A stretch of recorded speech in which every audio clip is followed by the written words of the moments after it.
Dear students, welcome to the classes of Ray Academy. Today we are studying accounting for share capital. I mean issue of shares.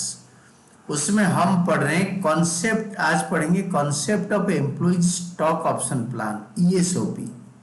ये सारे theories are called major theories, जिसको हम लोग करना चाहिए अच्छी तरह, ताकि एग्जाम में अगर आएगा तो हम उसको ठीक से आंसर कर पाएंगे. 1 मार्कर, 3 मार्कर, 2 मार्कर, 4 मार्कर, कुछ कितने नंबर के भी आ सकता है.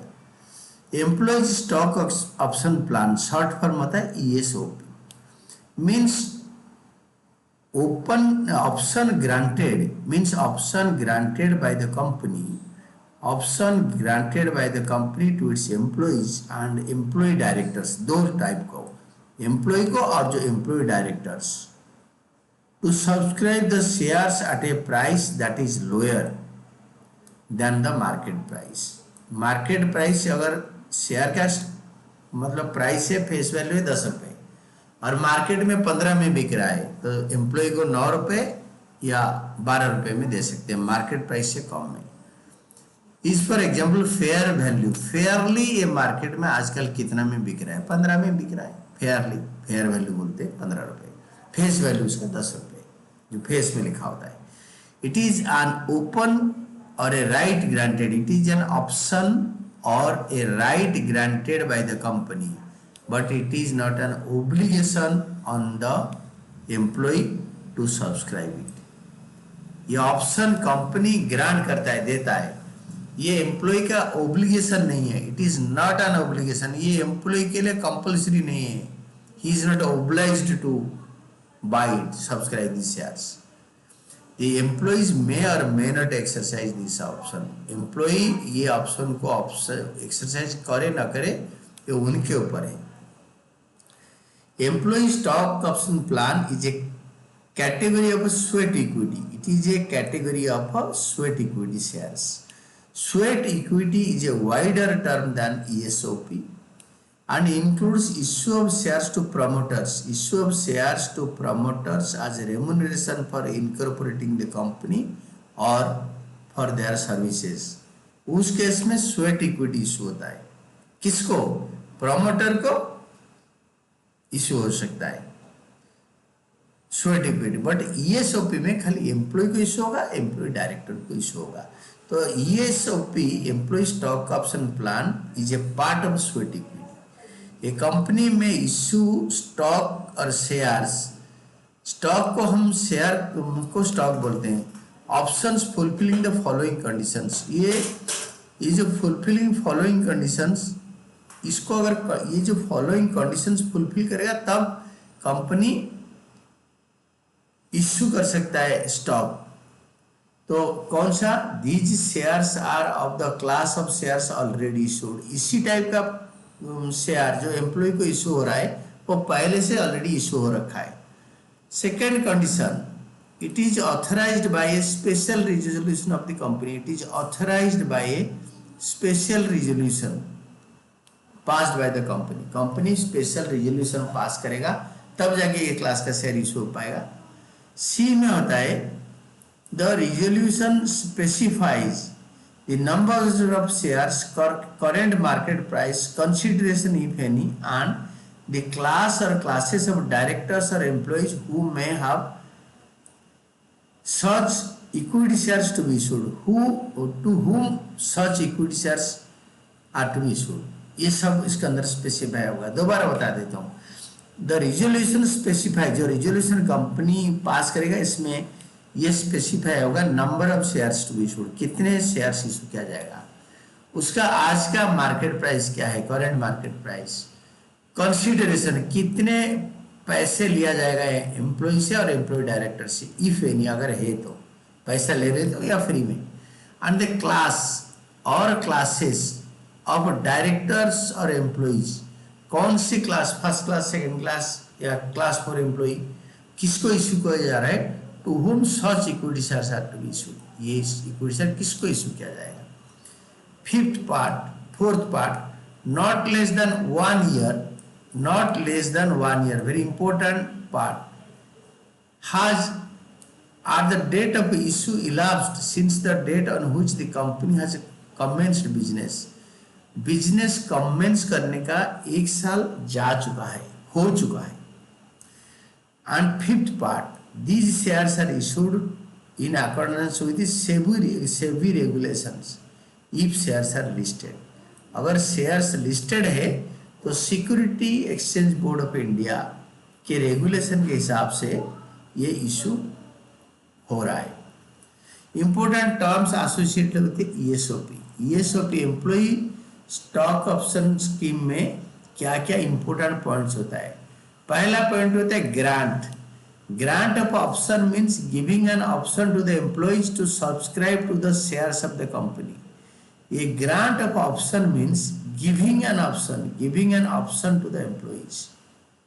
ये ग्रांट का मतलब है एम्प्लॉय को ऑप्शन दिया जाता है कि भाई कंपनी का शेयर आप खरीदो.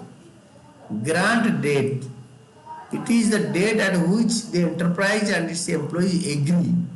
ये एग्री करते हैं. जिस दिन अनाउंस होता है कंपनी से वो नहीं, जिस दिन ऑफर दिया था वो नहीं, जिस दिन एंटरप्राइज यानी company and its employee agree to the terms of employees stock option plan. जिस दिन एंटरप्राइज एंड एम्प्लॉयज एग्री, दोनों एग्री होते हैं, कंपनी एग्री होता है और एम्प्लॉय भी एग्री होती है कि हाँ भाई ये शेयर खरीदेंगे. Wasting, it is the process by which the employee is given the right to apply for shares for a company against ESOP.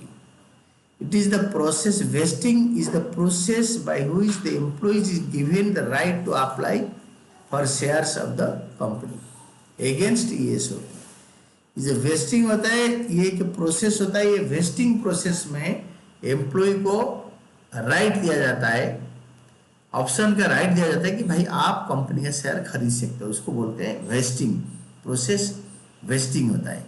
और vesting date, it is the date when the employee satisfy all the specified vesting conditions and thus it becomes entitled to receive shares. It is the date when the employee satisfy all the specified vesting conditions. vesting condition जो ये वाला है, employ अगर सारे condition satisfy कर देता है तो उसी डेट, जिस दिन सेटिस्फाई करता है उसी डेट को बोलते हैं वेस्टिंग डेट. वेस्टिंग पीरियड क्या है? If the period, it is the period between the grant date. It is the period between grant date and the date in which all the specified vesting conditions of the employee stock exchange plan are to be satisfied. ये जिस दिन grant कर दिया इस date से employ सारे condition satisfy करने दिन तक बोलते हैं this was the vesting period. Grant date, भाई इस दिन ग्रांट करा कि आप ये सब करो, और एम्प्लॉय सारे कंडीशन सेटिस्फाई कर दिया जिस दिन तक, उसको बोलते हैं vesting date. Then exercise, it means making an application by the employee for issue of shares against the option vested in him in pursuant to the employee stock exchange plan. It means exercise होता है. It means making an application by the employee for issue of shares against the option vested with him in pursuant to employee stock option plan. Employee stock option plan में employee के पास जो wasted option है तो उसको exercise करके share apply करने का process को बोलते हैं एक्सरसाइज. एक्सरसाइज पीरियड क्या होता है? It is the period after vesting within which the employee should exercise the right to apply for shares against the option vested in him in pursuance of the employee stock option plan. It is the period, मतलब exercise हो जाने के बाद वो 2 महीने 3 महीने देते हैं तो वो 2-3 महीने को बोलते हैं exercise period. This is the period after vesting within which the employee should exercise the right to apply for shares against the option vested in him in pursuance with employee stock option plan. उस time के अंदर वो share के लिए apply करेगा. Exercise price ये क्या है? It is the price payable by the employee for exercising the option granted in pursuance of the employee stock exchange plan. तो ये जो प्राइस उसको ग्रांट हुआ है कि आपको 8 रुपये में शेयर मिलेगा, that is the exercise price. Value option, it is the difference between the market price and the issue price of security. It is the difference between market price and issue price. Market price 15 रुपये में आपको बताया, example दिया, issue price suppose 8 रुपये, तो 15 और 8 का difference होता है 15 रुपये मार्केट प्राइस है और इश्यू प्राइस है 8 रुपये, और 7 रुपये हो गया डिफरेंस, 15 - 8 इज इक्वल टू 7 रुपये। It is the difference between market price and issue price. जो डिफरेंस 7 रुपये, ये 7 रुपये होते हैं आपके वैल्यू ऑफ ऑप्शन एक शेयर पे। और 100 शेयर लेगा तो 700 रुपये होगा, 1 लाख शेयर लेगा तो 7 लाख होगा। And this is all about what we did in this the concept of a employee stock option plan, ESOP, employee stock option plan.